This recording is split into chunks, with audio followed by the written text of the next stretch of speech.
تھے، اس کے اندر بڑا بڑا خون شامل ہے، بڑی بڑی قربانیاں لوگوں کی، لوگ کہ وہ عورت کتنا چیخی اس وقت، اور میں نے ظلم نہیں کیا، میں نے زیادتی نہیں کی، مجھے کچھ نہیں ہوا۔ جی بسم اللہ۔ صفحہ نمبر 372 سورہ لقمان، آیت نمبر 12۔ نحمدہ ونصلی علی رسولہ الکریم، اما بعد فاعوذ باللہ من الشیطان الرجیم، بسم اللہ الرحمن الرحیم۔ وَلَقَدْ اور البتہ تحقیق، آتینا ہم نے دی، لقمان کو، الحکمہ حکمت، انشکر یہ کہ وہ شکر کرے، شکر ادا کرتا رہے، للہ اللہ کا، ومن یشکر جو شکر ادا کرتا ہے، فإنما پس و اس کے نہیں، یشکرو وہ شکر کرتا ہے، لنفسی ہی اپنی آپ کے لیے، اپنی جان کے لیے، ومن کفرا اور جو ناشکری کرتا ہے، فإن اللہ پس بے شک اللہ تعالی، غنی غنی ہے، بے پرواہ ہے، حمید تعریف کیا گیا ہے۔ وَإِذْ قَالَ اور جب کہا، لقمان نے، لِابْنِهِ اپنے بیٹے سے، وَهُوَ اور وہ، يَعِظُهُ وہ وصیت نصیحت کر رہا تھا اس کو، یا بنیا اے میرے بیٹے، لا تشرک باللہ نہ تو شرک کرنا اللہ کے ساتھ، ان الشرک بے شک شرک، لظلم البتہ ظلم ہے، عظیم بہت بڑا ہے۔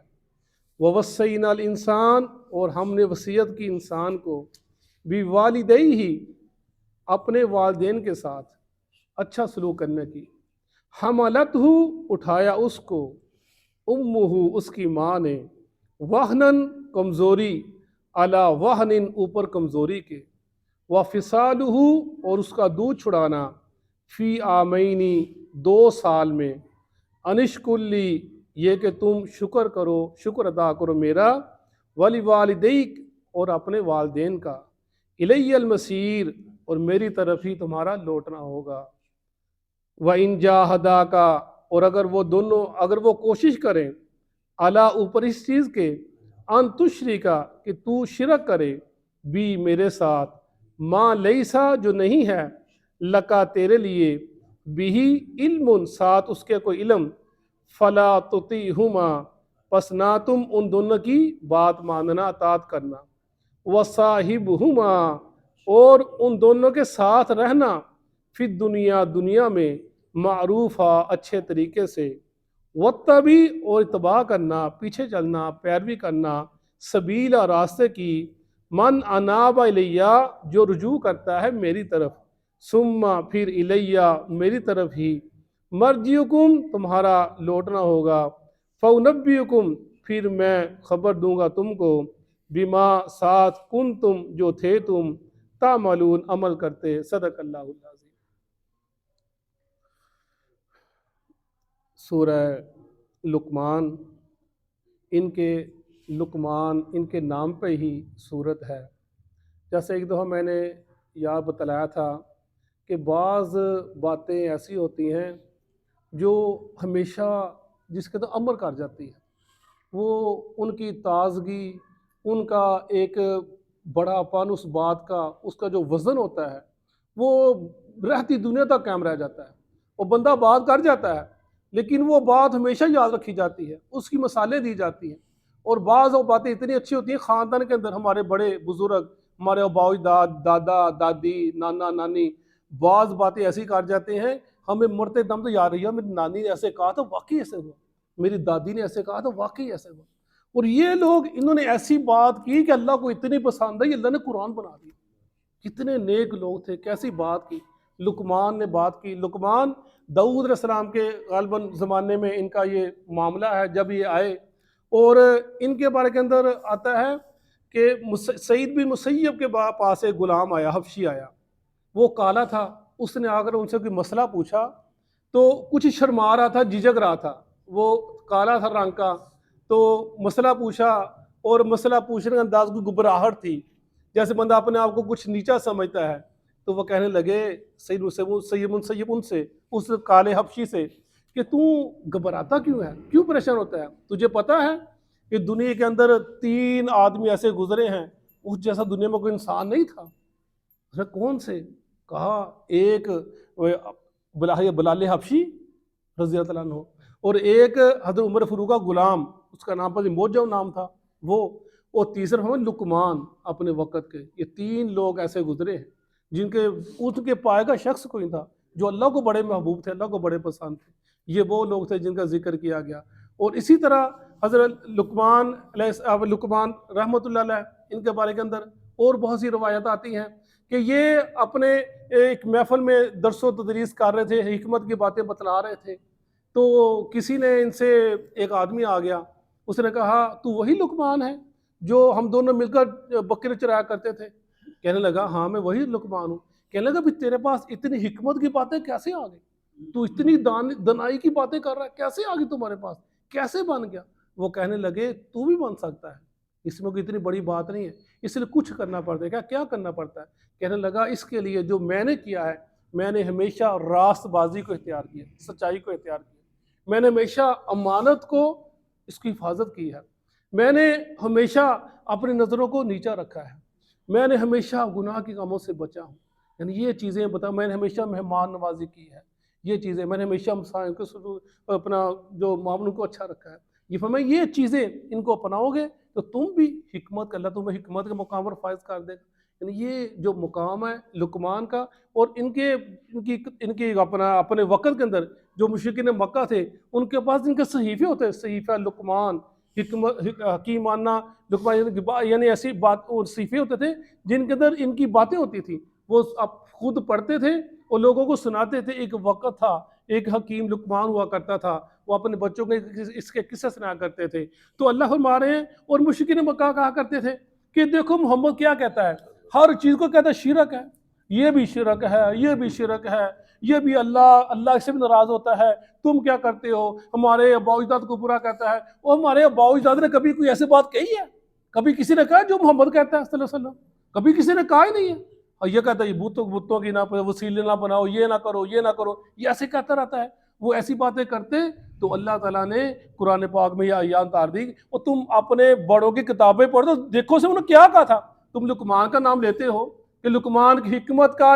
باپ تھا، اس کی باتیں ایک وہ جب بات کرتا تھا وزن رکھتی تھی، تم اپنے بچوں کو پڑھاتے ہو۔ تو جب اللہ تعالیٰ نے فرمایا وہ جب کیا کہتا تھا تم نے پڑھا نہیں؟ پڑھتے ہو نا کہ انہوں نے اپنے بیٹوں کو کہا تھا کہ اپنے میرے ساتھ کسی کو شریک، بیٹو اللہ کے ساتھ کوئی شریک نہ ٹھہرانا۔ وہ لقمان، اس کا ذکر کیا جا رہا ہے، حکمت کی باتیں کرنے والا، دانائی کی باتیں کرنے والا۔ اللہ کو اس کی بات اتنی پسند آئی، وَلَقَدْ آتَيْنَا لُقْمَانَ الْحِكْمَةَ أَنِ اشْكُرْ لِلَّهِ، یعنی اللہ تعالیٰ نے اس کو حکمت دی، اللہ کی طرف سے ہم نے اس کو دی حکمت، دنائی کی باتیں ہم نے اس کو سکھلائیں۔ اور فرمایا کیا أَنِ اشْكُرْ لِلَّهِ، جب ہم نے اس کو اپنی وہ نعمتیں دی تو اس کو چاہیے اللہ کا شکر ادا کرے، أَنِ اشْكُرْ لِلَّهِ، اللہ کا شکر ادا کرے۔ انسان کو شکر ادا کرنا چاہیے جو اس کے پاس ہے، جسم ہے، صحت مند ہے، تندرستی ہے، مال و دولت ہے، اللہ نے علم دیا، پڑھائی دی، جو بھی دیا، أَنِ اشْكُرْ لِلَّهِ، اللہ کا شکر ادا کرنا چاہیے۔ وَمَن يَشْكُرْ فَإِنَّمَا يَشْكُرُ لِنَفْسِهِ، اور جو شکر ادا کرتا ہے اللہ کا، وہ اپنے لیے اپنا فائدہ کرتا ہے۔ جب وہ شکر ادا کرے گا تو اللہ اس کو اور دے گا، اللہ اس کو اپنی حفاظت میں رکھے گا، اس کے معاملہ کو اللہ صحیح رکھے گا۔ وَمَن كَفَرَ فَإِنَّ اللَّهَ غَنِيٌّ حَمِيدٌ، اور جو کفر کرے گا، ناشکری کرے گا، اللہ تو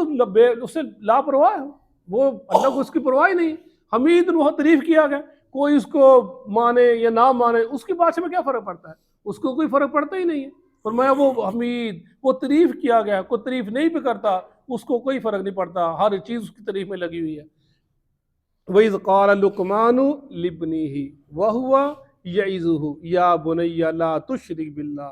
جب لقمان نے اپنے بیٹے سے کہا، اور وہ اس کو نصیحت کر رہا تھا۔ دیکھیے کیسے زبردست ہے، لوگ اپنے بچوں کو کیا نصیحتیں کرتے ہیں، کیا کہتے ہیں، وہ اپنے بیٹے کو کہہ رہا ہے بیٹا یا بنیا، اے میرے بیٹے، یعنی محبت کا انداز، پیار بھرا انداز۔ یہ یا بنیا تصغیر کا اسے سیگا کہتے ہیں، یعنی یا بنیا، اے میرے بیٹے، چھوٹے بچے، بیٹے، لا تشرک باللہ، پیار سے، محبت سے، یعنی کہ ڈانٹنا ڈپنا، بچے پاس ہی نہ آئے، بچوں سے بات، یا بنیا، اے میرے بیٹے، اللہ شرک نہیں کرنا، ان شرک ظلم عظیم، شرک تو بہت بڑا ظلم ہے۔ شرک کیا ہے؟ اللہ کی ذات کے ساتھ کسی کو شریک ٹھہرا دینا، اللہ کے نام لوگوں کو نام دے دینا، اور اللہ کی صفات لوگوں کو دے دینا، یہ سب چیزیں شرک کے ضمن کے اندر آتی ہے، وہ یہ ظلم ہے۔ جیسے صحابہ کرام وہ الذین آمنوا ولم یلبسوا ایمانہم بظلمہم، یہ قرآن پاک کی آیت اتری کہ وہ لوگ جنہوں نے اپنے ایمان کے ظلم کو گڑبڑ کر لیا، خلط بلط کر لیا، تو صحابہ کرام پریشان ہو گئے کہ ہم میں سے کون ہے جو نیک کام سے گناہ کے کام نہیں کرتا، وہ کون ہے؟ فرمایا نہیں، اس یہاں پر ظلم سے مراد جو ظلم ہے اس سے مراد شرک ہے، جو اللہ سے شرک کرتے ہیں اور اللہ کے ساتھ لوگوں کو اللہ کے ہم پلہ لوگوں کو ٹھہرا دیتے ہیں، جو اللہ کی صفات ہیں، جو اللہ کے معاملے لوگوں کو بتلا دیتے ہیں۔ اللہ بھی کرتا ہے، یہ بھی کرتے ہیں، اللہ بھی ایسے کام کرتا ہے، لوگوں نے تو اللہ کے نام، جو اللہ کے نام ہے لوگوں کے نام پہ رہا دی، اللہ لوگوں کے نام پہ رہا دی، نعوذ باللہ۔ ایسے معاملے ہیں، اگر جیسے کوئی رحیم ہے، اللہ بھی رحیم ہے، لوگوں کا نام بھی رحیم ہے، جیسے تو اس میں یہ نہیں ہے کہ یہ اللہ جو رحیم ہے نا، اللہ کا رحیم ہمیشہ رہنے والا ہے، دائمی ہے، اور جو دوسرا بندہ اس کا رحیم وہ دائمی نہیں ہے، وہ کبھی کرے گا کبھی نہیں کرے گا، اور اللہ کی جو رحمانی وہ کبھی ختم ہونے والی نہیں ہے، بندے کی ختم ہونے والی ہے۔ یہ چیز ہے، صفات نام رکھنے سے نہیں کوئی ہو جاتا، پر میں اسی طرح اللہ کی ذات کے ساتھ، اللہ کی صفات کے ساتھ حاضر و ناظر، علم غیب جاننا اور دوسرے مشکل کشائی، حاجت روائی، یہ صرف اللہ کے لائق ہے۔ اگر تم کسی کو کرو گے تم شرک کے زمرے کے اندر آ جاؤ گے۔ ان الشرک لظلم عظیم، اور بے شک شرک جو ہے یہ بہت بڑا ظلم ہے، یہ اللہ کو ناپسند ہے۔ جیسے آپ نے پوچھا بندوں کہ صحابہ سے کہ بندوں کا اللہ پر کیا حق ہے اور اللہ کا بندوں پر کیا حق ہے، حدیث بار بار سنتے آ رہے ہیں، فرمایا بندوں کا یہ حق ہے، بندوں کے اوپر اللہ کا یہ حق ہے کہ بندے اس کی عبادت کریں، اس کے ساتھ کسی کو شریک مت ٹھہرائیں، اور فرمایا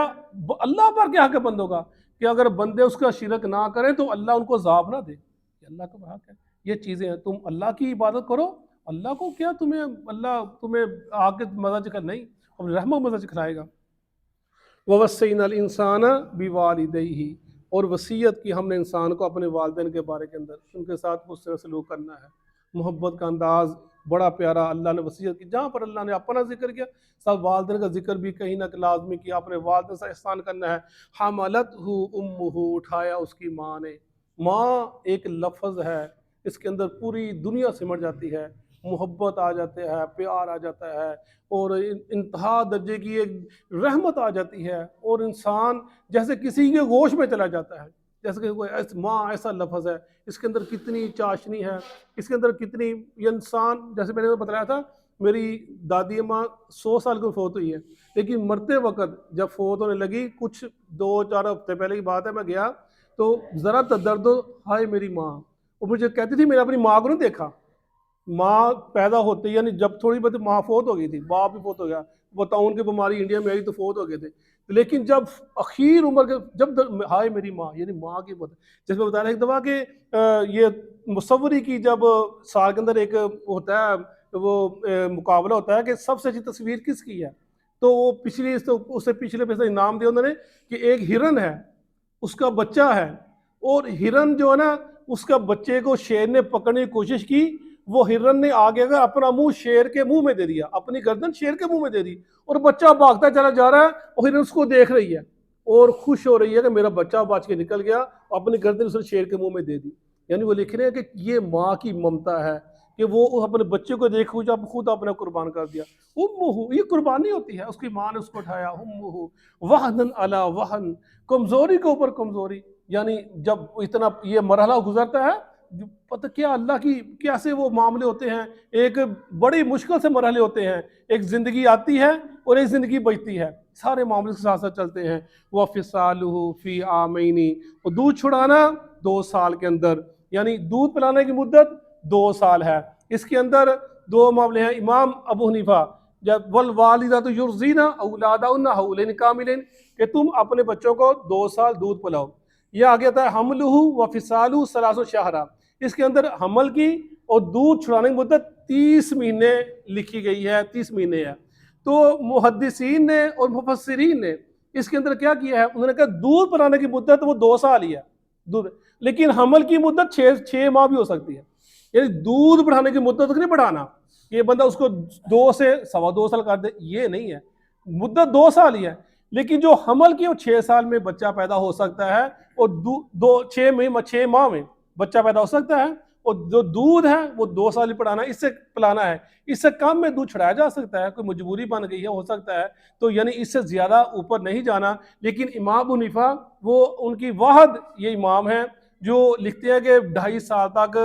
دودھ پلایا جا سکتا ہے۔ کسی امام نے ان کی تائید نہیں کی، لیکن انہوں نے لکھا ہے کہ 2.5 سال دودھ پلایا جا سکتا ہے۔ واللہ عالم ان تک یہ حدیث نہیں پہنچی، لیکن وہ کہہ چکے ہیں اگر میری بات حدیث سے ٹکرائے اس کو چھوڑ دو۔ ہم تو اچھا گمان رکھتے ہیں ان کے بارے کے اندر کہ وہ اللہ کے نیک بندے تھے، اللہ کے بزرگ تھے، اللہ کے وہ ولی اللہ تھے، ان تک یہ بات نہیں پہنچی، انہوں نے لکھ دی۔ جب بات پہنچی ہو، اگر پہنچ جاتی اس بات کو چھوڑ دیتے ہیں۔ ہم ان کے بارے میں اس نے ظن رکھتے ہیں کہ یہ بات ان تک نہیں پہنچی تھی، اس نے لکھ دی ہے 2.5 سال تک، لیکن لوگوں نے اس بات کو پکڑ لیا اور پیچھے چلتے چلے آ رہے ہیں۔ اور یہ 6 ماہ کے اندر بچہ، جیسے میں نے ایک دم پہلے بتایا، شاید آپ کو یہ لمبی بات ہوتی ہے،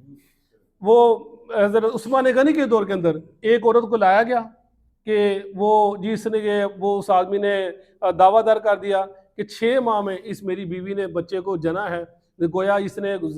زنا کیا ہے، اس کو حد اللہ نافذ کی جائے۔ وہ عورت کہہ رہی ہے جی میں نے نہیں ظلم کیا، میں نے ایسا گناہ نہیں کیا، تو یہ میرے بہتان بندہ جا رہا ہے۔ لیکن عثمان غنی نے اس کو رجم کی سزا دے دی کہ اس کو رجم کر دیا جائے۔ وہ عورت کتنا چیخی ہوگی، کتنا چلائی ہوگی۔ اور محدثین نے اس حدیث کو، اس آیت سے جو روایت کو کوٹ کیا ہے کہ جو یہ روایتیں اور یہ باتیں ہم تک جب پہنچی ہیں تو کتنے خون بہے ہیں، ایسے نہیں پہنچی۔ جو کوئی بھی روایت پہنچی ہے، کتنے لوگوں نے مشقت اٹھائی ہے، اس روایت کے اندر وہ عورت کتنی پاک دامن ہوگی، وہ کتنا چیخی چلائی ہوگی کہ میں پاک ہوں، میں صاف ہوں، میں نے ظلم نہیں کیا، میں نے گناہ نہیں کیا۔ لیکن حد نافذ کرو۔ اس کو جب لے کر جانے لگے، حضرت علی کو پتہ چلا، حضرت علی بھاگے آئے حضرت عثمان کے پاس۔ عثمان تم نے کیا کر دیا؟ تم نے اس کو رجم کی سزا دے دی۔ جی وہ 6 ماہ میں سے بچے کو پیدا کر دیا تو بنتی ہے، بچہ 9 ماہ میں پیدا ہوتا ہے۔ کہا آپ نے قرآن پاک کی آیت نہیں پڑھی وہاں ملوف سالسل شہرہ کہ 30 ماہ ہے حمل اٹھانے کی مدت اور دودھ اٹھانے کی مدت، 3 ماہ پلانے کی مدت 30 ماہ ہے۔ اگر 30 ماہ میں 2 سال کو نکال دیا جائے تو پیچھے کتنے ماہ بچے؟ 6 ماہ بچے۔ 6 ماہ کے اندر بچہ پیدا ہو سکتا ہے۔ آپ نے قرآن پاک کو بتایا نہیں کیا؟ عثمان غنی نے فوراً اپنے لوگوں کو بھیجا کہ اس کو پکڑ کر لاؤ۔ بعض میں لکھا ہے کہ اس کو بچا لیا گیا، لیکن زیادہ نے لکھا ہے اس کو رجم کر دیا گیا، اس عورت کو رجم کر دیا گیا۔ اور وہ لکھنے والے لکھتے ہیں، یقین جانے آنکھ سے آنسو نکل جاتے ہیں جب پڑھا تھا میں نے کہ وہ عورت کتنا چیخی اس وقت، اور میں نے ظلم نہیں کیا، میں نے زیادتی نہیں کی، مجھے کچھ نہیں ہوا، میں نے نہیں کیا، میں گناہ گار نہیں ہوں، لیکن لوگوں نے پتھر مار کر دیا۔ پھر وہ عورت گناہ گار نہیں تھی، صرف اس بات کو پوری امت تک پہنچانے کے لیے وہ اس سولی پہ چڑھ گئی، اپنا خون پیش کر دیا۔ پھر اس کا جو بچہ تھا وہ ماں کے بغیر کیسے پلا ہوگا، کیسے بڑا ہوگا؟ کہاں تک آ جاتی ہے، سوچنے کی بات ہے، سمجھنے کی بات۔ یہ حدیثیں، یہ آیتیں، یہ مطالب، یہ واقعہ ایسے ہم تک نہیں پہنچتے۔ اس کے اندر بڑے بڑے خون شامل ہیں، بڑی بڑی قربانیاں لوگوں کی۔ لوگ یہ باتیں تب تو لوگوں نے تحریر کر دی کتابیں، یہ تو بڑی آسان ہو گئی ہے، ہم کتاب کھولتے ہیں، پڑھ لیتے ہیں، بات ختم ہو جاتی ہے، وہ کر چلے جاتے ہیں۔ یہ کہ اس کے لیے لوگوں نے کیا کیا قربانیاں پیش کر دیں، ایک حدیث کے لیے کتنے مہینوں کا سفر کیا، بچوں کو چھوڑا، بیوی کو چھوڑا، کتنے کے میں سفر کیا، بڑی بڑی دور تک ہے۔ اس لیے ہمیں ان باتوں کی قدر کرنی چاہیے، ان کو اہمیت دینا چاہیے اور لوگوں کو بتانا چاہیے کیا معاملہ ہے۔ انشکلی والی والدیک الی المصیر، اور اللہ کا اور میرا شکر ادا کرو، اپنے والدین کا ہمارے ہیں، میرا بھی شکر کرو، اپنے والدین کا بھی شکر ادا کرو۔ فرمایا جس نے دے اس کا رب راضی ہے کہ نہیں ہے، اسے چاہیے اپنے والدین کو دیکھ لے، اگر والدہ راضی ہے اس کا رب راضی ہے۔ فرمایا الی المصیر، اور پھر میری طرف ہی تم سب کو لوٹنا ہوگا، میری طرف تمہارا ٹھکانہ ہے۔ پھر میں تمہیں بتلاؤں گا شرک کیا تھا، تجھے پوری زندگی شرک ہی بتلاؤں شرک کیا تھا، تجھے بتلاؤں گا۔ تجھے ماں باپ کی قدر کے نہیں پتا تھا، تمہاری ماں باپ کے کیا کیا تمہارے لیے کیا، پھر بتلاؤں گا۔ تو ساڈے واسطے کی تیرا حق بنتا سی، یقین جانے آج کوئی لاد کہتی ہے او پیو یا تیرے پیو نے نہ کچھ کیتا، کہنا کی کیتا، سارا جہان کرتا سی، انہیں کہنا نوکا کر لیتا ہے، یہ حق بنتا سی، انہیں کیتا ساڈے واسطے۔ ایسے ایسے منہ سے الفاظ نکالتے ہیں، میں بتلاؤں گا تم کو جب میرے پاس آؤ گے شرک کیا تھا اور ماں باپ کی خدمت کیسے کرنی تھی۔ الیہ المصیر، ڈرایا جا رہا ہے، دمکایا جا رہا ہے۔ بعض شرک نہیں کرنا، اپنے والدین کی اطاعت کرنی ہے۔ صدق اللہ العظیم۔ اعوذ باللہ من الشیطان الرجیم، اعوذ باللہ من الشیطان الرجیم، وَلَقَدْ آتَيْنَا، وَلَقَدْ آتَيْنَا، اور البتہ تحقیق دی ہم نے، اور البتہ تحقیق دی ہم نے، لقمان الحکمہ، لقمان الحکمہ، لقمان کو حکمت، لقمان کو حکمت، انشکر للہ، انشکر للہ، یہ کہ تو اللہ کا شکر ادا کر، یہ کہ تو اللہ کا شکر ادا کر، وَمَن يَشْكُرْ ومن یشکر اور جو کوئی شکر ادا کرے گا اور جو کوئی شکر ادا کرے گا فَإِنَّمَا يَشْكُرُ لِنَفْسِهِ فَإِنَّمَا يَشْكُرُ لِنَفْسِهِ تو یقیناً اس کا شکر کرنا اس کی جان کے لیے ہی نفع مند ہے تو یقین اس کا شکر کرنا اس کی جان کے لیے نفع بخش ہے وَمَن كَفَرَ ومن کفر اور جو کوئی ناشکری کرے گا جو کہ ناشکری کرے گا فَإِنَّ اللَّهَ فَإِنَّ اللَّهَ تو یقیناً اللہ تعالیٰ تو یقیناً اللہ تعالیٰ غنی غنی بے پرواہ ہے بے پرواہ ہے حمید حمید تعریف کیا گیا ہے تعریف کیا گیا ہے وَإِذْ قَالَ لُقْمَانُ وَإِذْ قَالَ لُقْمَانُ جب لقمان نے کہا اور جب لقمان نے کہا لِابْنِهِ لِابْنِهِ اپنے بیٹے سے اپنے بیٹے سے وَهُوَ يَعِظُهُ وَهُوَ يَعِظُهُ اس حال میں کہ وہ اسے نصیحت کر رہے تھے اس حال میں اسے نصیحت کر رہے تھے یا بنیا یا بنیا اے میرے پیارے بیٹے اے میرے بیٹے لا تشرک باللہ لا تشرک باللہ تو اللہ کے ساتھ شرک نہ کرنا تو اللہ کے ساتھ شرک نہ کرنا ان الشرک ان الشرک یقیناً شرک یقیناً شرک لظلم عظیم لظلم عظیم البتہ بہت بھاری ظلم ہے البتہ بہت باری ظلم ہے ووصینا الانسان ووصینا الانسان اور ہم نے انسان کو نصیحت کی اور ہم نے انسان کو وصیت کی بوالدیہ بوالدیہ اپنے والدین کے ساتھ حسن سلوک کی اپنے والدین سے اس نے سلوک کی حملتہ امہ حملتہ امہ اس کی ماں نے اسے اٹھایا اس کی ماں نے اسے اٹھایا وہنن علی وہن وہنن علی وہن تکلیف در تکلیف میں تکلیف در تکلیف میں وفصالہ وفصالہ اور اس کا دودھ چھڑانا اور اس کا دودھ چھڑانا فی عامین فی عامین 2 سال میں ہے 2 سال میں ہے نشکر لی انشکر لی یہ کہ تو میرا شکر ادا کرتے جا یہ کہ تو میرا شکر ادا کرتے جا والدی کا ولی والدی کا اپنے والدین کا بھی شکر ادا کرتے جا اور اپنے والدین کو شکر ادا کرتے جا الی المصیر الی المصیر میری طرف ہی لوٹ کر آنا ہے میری طرف ہی لوٹ کر آنا ہے جزاک اللہ